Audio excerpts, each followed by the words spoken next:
The narcissist aggression is externalized. It's reckless. It often culminates in verbal or physical violence. And this is the process known as coercive snapshotting. The narcissist aggression is intended to try to force you to conform to his expectations of you, to try to force you to coalesce with, to merge with the internal object in his mind that represents you.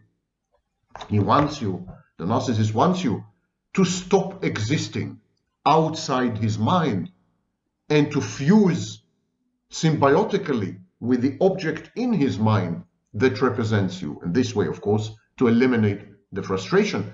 And if you refuse to shut up, if you refuse to succumb, if you refuse to be submissive, if you refuse to be obedient, if you insist on your independence and personal autonomy and agency and self-efficacy, if you walk away, in any of these cases, the narcissist would try to act in a way that would either eradicate you, obliterate you, eliminate you, annihilate you, or coerce you into behaving the way he wants to. And this could culminate and escalate into physical violence, definitely.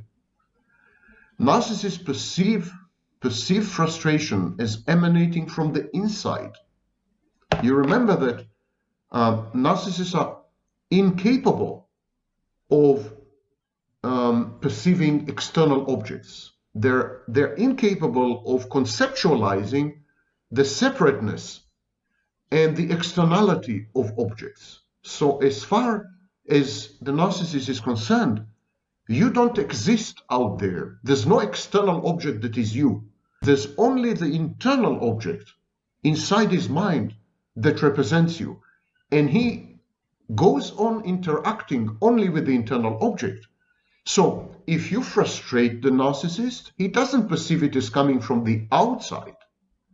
He misperceives it as coming from the inside.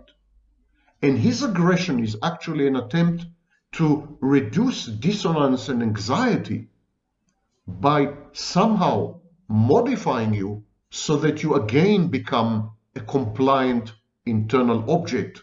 It's an internal, inside job. It's nothing to do with the outside.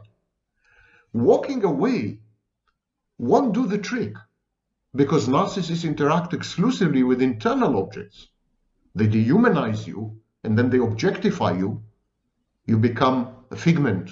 You become an avatar, an introject in the narcissist's mind. So the narcissist can't just up and walk away. Say, you're frustrating me. I'm out of here. I don't want to be exposed to your frustration, so I'm out of here. He can't do that because he carries you in his mind and you keep frustrating him from the inside. Unless and until he gets rid of you psychologically, via entraining or brainwashing, physically, through violence, or by coercing you to behave in a way which does not challenge, undermine, and contradict the internal object, unless he accomplishes one of these three solutions, the frustration, the nagging frustration, is going to persist because it comes from the internal object in his mind that represents you. Your avatar is attacking him from the inside, like some kind of Trojan horse or fifth column.